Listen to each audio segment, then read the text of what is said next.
ഇന്ന് ശ്രീനാരായണ ഗുരുദേവൻ്റെ ജന്മദിനമാണ്. അദ്ദേഹത്തിൻ്റെ ജന്മദിനം ആഘോഷിക്കുമ്പോൾ എൻ്റെ ഓർമ്മയിൽ വരുന്നത് ഒരു വിപ്ലവത്തെക്കുറിച്ചാണ്. അതൊരു രാഷ്ട്രീയ വിപ്ലവമായിരുന്നില്ല, മറിച്ച് ഒരു സാമൂഹ്യ വിപ്ലവമായിരുന്നു. ഒട്ടേറെ രാഷ്ട്രീയ മാറ്റങ്ങൾക്ക് വഴിതെളിച്ച ഒരു സാമൂഹ്യ വിപ്ലവമായിരുന്നു. ആ വിപ്ലവത്തിൻ്റെ ഏറ്റവും വലിയ പ്രത്യേകത, ആ വിപ്ലവം നിശബ്ദമായിരുന്നു, രക്തരഹിതമായിരുന്നു. ഒരു സംഘർഷവുമില്ലാതെ നിശബ്ദമായി നടന്ന ഒരു വിപ്ലവമായിരുന്നു അത്. മറ്റൊരു പ്രത്യേകത, അത് സർവസമ്മതത്തോടെ നടന്ന വിപ്ലവമാണ്. എല്ലാവരുടെയും സമ്മതത്തോടെ നടന്ന ഒരു വിപ്ലവം. മറ്റൊരു പ്രത്യേകത, അത് സർവാശ്ലേഷിയായ വിപ്ലവമായിരുന്നു. എല്ലാവരെയും ആശ്ലേഷിക്കുന്ന, എല്ലാവരെയും ചേർത്ത് നിർത്തുന്ന ഒരു വിപ്ലവം. ലോകത്തിൽ അങ്ങനെ ഒരു വിപ്ലവം വളരെ വളരെ അപൂർവമാണ്. നിശബ്ദമായ വിപ്ലവം, അതും രക്തരഹിതമായ ഒരു വലിയ സാമൂഹ്യ മാറ്റത്തിന് തുടക്കം കുറിക്കുന്നു. എല്ലാവരുടെയും സമ്മതത്തോടെ എല്ലാവരെയും ചേർത്ത് പിടിച്ചുകൊണ്ട് എല്ലാവർക്കും പ്രയോജനം കിട്ടുന്ന ഒരു വിപ്ലവം. ഈ വിപ്ലവത്തിന് നേതൃത്വം നൽകിയത് ഒരു സന്യാസിയായിരുന്നു. ആ സന്യാസിയുടെ പേരാണ് ശ്രീനാരായണ ഗുരു. അതാണ് കേരളത്തിന് അദ്ദേഹം നൽകിയ ഏറ്റവും വലിയ സംഭാവന. അടിസ്ഥാനപരമായി കേരള സമൂഹത്തെ മാറ്റിമറിച്ച ഒരു വിപ്ലവകാരിയായിരുന്നു ശ്രീനാരായണ ഗുരുദേവന്. സന്യാസിയായിരുന്നു, അല്ലെങ്കിൽ സന്യാസി ആരാണ് എന്നുള്ളതിനെക്കുറിച്ചും കൃത്യമായി ശ്രീനാരായണ ഗുരുദേവൻ നിർവചിച്ചിട്ടുണ്ട്. സ്വാർത്ഥം വെടിഞ്ഞ് പൊതുജനങ്ങൾക്കായി പ്രവർത്തിക്കുന്നവനാണ് സന്യാസി. എത്ര ലളിതമായ നിർവചനമാണ് എന്ന് ആലോചിച്ച് നോക്കുക. സ്വാർത്ഥം വെടിഞ്ഞ് പൊതുജനങ്ങൾക്കായി പ്രവർത്തിക്കുന്നവനാണ് സന്യാസി. സന്യാസിയുടെ ഏറ്റവും അടിസ്ഥാനപരമായ യോഗ്യത സ്വാർത്ഥമുണ്ടാകരുത്. രണ്ട്, അയാളുടെ പ്രവൃത്തി കൊണ്ട്, സന്യാസിയുടെ പ്രവൃത്തി കൊണ്ട് പൊതുജനങ്ങൾക്ക് ഗുണമുണ്ടാകണം, ഐശ്വര്യമുണ്ടാകണം, ക്ഷേമമുണ്ടാകണം. അത് ചെയ്യാത്ത ഒരാൾ സന്യാസിയാണ് എന്ന് പറഞ്ഞിട്ട് കാര്യമില്ല എന്നുള്ളതായിരുന്നു ശ്രീനാരായണ ഗുരുദേവന്റെ ഒരു സങ്കല്പം. ഈ വിപ്ലവത്തിനെ കുറിച്ച് പറയുമ്പോഴേ, ഏത് വിപ്ലവത്തെക്കുറിച്ചെടുത്താലും നമ്മൾ രണ്ട് കാര്യങ്ങൾ പരിഗണിക്കും. ഏത് സമൂഹത്തിലാണ് വിപ്ലവം നടന്നത്, ഏത് കാലഘട്ടത്തിലാണ് വിപ്ലവം നടന്നത്. കേരളത്തിലെ ഈ വിപ്ലവം നടന്ന സമൂഹത്തെക്കുറിച്ച് പറയുമ്പോഴേ വിവേകാനന്ദന്റെ വാക്കുകളാണ് എനിക്ക് ഓർമ്മ വരുന്നത്. തനി ഭ്രാന്താലയമായിരുന്നു കേരളം.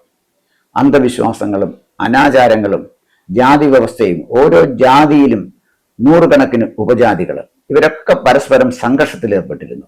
അങ്ങനെ കേരളം ഒരു ഭ്രാന്താലയമായ ഒരു കാലഘട്ടത്തിൽ, ഒരു സമൂഹത്തിലാണ് ഈ വിപ്ലവം നടക്കുന്നത്. അത്തരം ഒരു സമൂഹത്തില് രക്തരഹിതമായ ഒരു വിപ്ലവത്തിന് നേതൃത്വം കൊടുക്കാണ് ശ്രീനാരായണ ഗുരുദേവനെ ചെയ്തത്. ഏത് സമയത്താണ് എന്ന് ചോദിച്ചാൽ, നമുക്ക് ആ വിപ്ലവത്തിന്റെ ഒരു ഘട്ടം തിരിക്കണം എന്നാവശ്യപ്പെട്ടാൽ നമുക്ക് പറയാൻ പറ്റുന്നത് 1888 അരുവിപ്പുറത്ത് നിന്നാണ്. നെയ്യാറിന്റെ തീരത്തുള്ള സ്വച്ഛന്ദസുന്ദരമായ ഒരു ഗ്രാമമാണ് അരുവിപ്പുറം. അവിടെ ശിവലിംഗം പ്രതിഷ്ഠിച്ചുകൊണ്ടാണ് ശ്രീനാരായണ ഗുരുദേവന് ആ വിപ്ലവത്തിന് തുടക്കം കുറിക്കുന്നത്. പ്രതിഷ്ഠ നടത്താനുള്ള അവകാശം ബ്രാഹ്മണന്മാർക്ക് മാത്രമാണ്. ഇപ്പോഴും തന്ത്രിമാരാണ് പലപ്പോഴും പ്രതിഷ്ഠ നടത്താറുള്ളത്. അപ്പോൾ ബ്രാഹ്മണന്മാർക്ക് മാത്രമുണ്ടായിരുന്ന ഒരു അവകാശത്തെ ചോദ്യം ചെയ്തുകൊണ്ടാണ് ഗുരുദേവന് ഒരു ശിവലിംഗ പ്രതിഷ്ഠ അവിടെ നടത്തുന്നത്. അതൊരു വലിയ മാറ്റത്തിൽ, ഒട്ടേറെ വലിയ മാറ്റങ്ങൾക്ക് തുടക്കം കുറിച്ചു. ആ പ്രതിഷ്ഠയിലൂടെ വീശിയടിച്ച കൊടുങ്കാറ്റ്, അത് പക്ഷെ ഒരു നാശനഷ്ടം ചെയ്തു എന്ന് പറഞ്ഞാൽ, ആ കൊടുങ്കാറ്റ് തകർത്ത് കളഞ്ഞത് അന്ധവിശ്വാസങ്ങളെയും അനാചാരങ്ങളെയുമായിരുന്നു. എന്നാൽ അതേ കാറ്റ് ഇളം കാറ്റായി ഈ സമൂഹത്തിലെ എല്ലാവർക്കും അതിന്റെ ഗുണഫലം എത്തിക്കുകയും ചെയ്തു എന്നുള്ളതായിരുന്നു അതിന്റെ ഏറ്റവും വലിയ പ്രത്യേകത. അപ്പോൾ ശ്രീനാരായണ ഗുരുദേവന് അദ്ദേഹത്തിന്റെ സാമൂഹ്യ വിപ്ലവത്തിന് തുടക്കം കുറിച്ച ഒരു കാലഘട്ടം എന്ന് പറയുമ്പോൾ, ജാതി വ്യവസ്ഥ അതിന്റെ മൂർധന്യത്തിൽ നിൽക്കുന്ന ഒരു കാലഘട്ടമാണ് അദ്ദേഹം അത് തുടങ്ങുന്നത്. ജാതി വ്യവസ്ഥയെ എത്ര ലളിതമായി ശ്രീനാരായണ ഗുരുദേവൻ തകർത്ത് കളഞ്ഞു എന്ന് പരിശോധിക്കേണ്ടതുണ്ട്. അത് പരിശോധിക്കണമെങ്കിൽ അദ്ദേഹത്തിന്റെ ആ കാലഘട്ടത്തിലെ ശിഷ്യന്മാരെ കുറിച്ച് നമ്മൾ പഠിച്ചെങ്കിലേ ജാതി വ്യവസ്ഥയെ ശ്രീനാരായണ ഗുരുദേവൻ എങ്ങനെ തകർത്തു എന്ന് നമുക്ക് മനസ്സിലാവുള്ളൂ.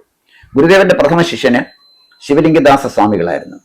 ശിവലിംഗദാസ സ്വാമികള്, അദ്ദേഹത്തിന്റെ പേര് എൻ്റെ ഓർമ്മയിലുള്ളത് കൊച്ചാപ്പിപ്പിള്ള എന്നായിരുന്നു. അദ്ദേഹം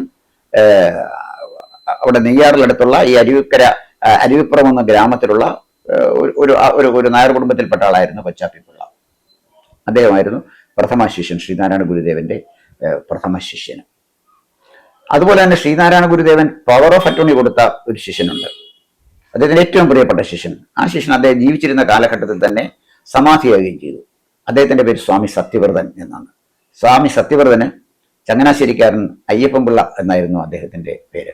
ഇപ്പോഴും ചങ്ങനാശ്ശേരിയിൽ നിന്ന്, പെരുന്നയിൽ നിന്ന് ആലപ്പുഴയ്ക്ക് പോകുമ്പോൾ വലതുവശത്ത് SNDP യോഗത്തിന്റെ ഒരു ശാഖാമന്ദിരം കാണാം.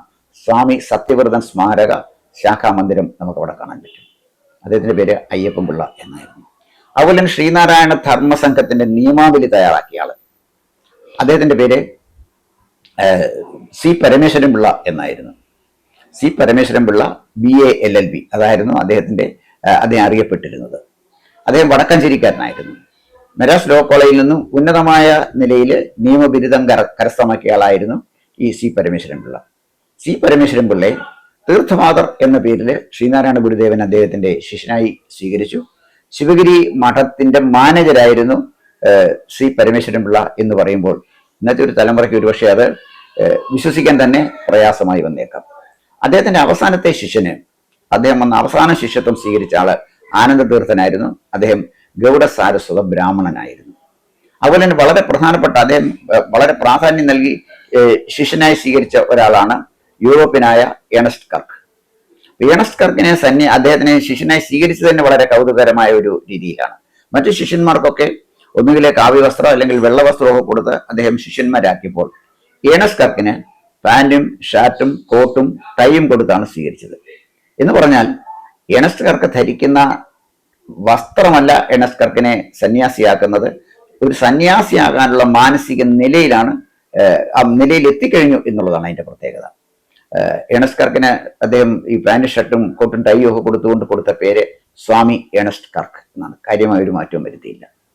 എന്ന് പറയുമ്പോൾ മനുഷ്യ ജീവിതത്തെ എങ്ങനെ സമഗ്രമായി ഗുരുദേവൻ കണ്ടു എന്നുള്ളതാണ്, എത്ര പ്രായോഗികമായി അത് കണ്ടു എന്നുള്ളതാണ്. അപ്പോൾ ഇവരെയൊക്കെ ശിഷ്യന്മാരായി സ്വീകരിച്ചതൊക്കെ സന്യാസി മഠത്തിലേക്കാണ്, സന്യാസിമാരായ ശിഷ്യന്മാരായിട്ടാണ്. പക്ഷേ ഒരു വലിയ നിര ഗൃഹസ്ഥാശ്രമികളായ ശിഷ്യന്മാർ ശ്രീനാരായണ ഗുരുദേവൻ ഉണ്ടായിരുന്നു.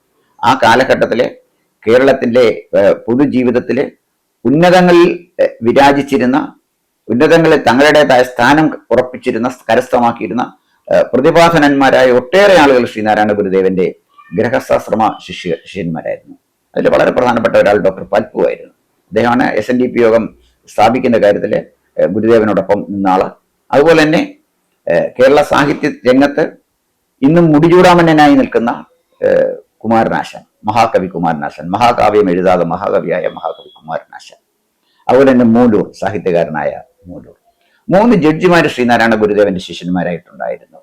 അതില് ഒന്ന് C രാമൻ തമ്പി, മറ്റൊന്ന് M ഗോവിന്ദൻ, പിന്നെ K അയ്യാക്കുട്ടി. ഇവരൊക്കെ ജഡ്ജിമാരായി സേവനമനുഷ്ഠിച്ചിരുന്ന ആളുകളാണ്. ആ കാലഘട്ടത്തിൽ ജഡ്ജിമാരെന്ന് പറഞ്ഞാൽ വളരെ സർവാദരണീയ ആളുകളാണ്. അവരൊക്കെയാണ് ശ്രീനാരായണ ഗുരുദേവന്റെ ഗൃഹസ്ഥാശ്രമ ശിഷ്യന്മാരായിട്ട് മാറിയത്.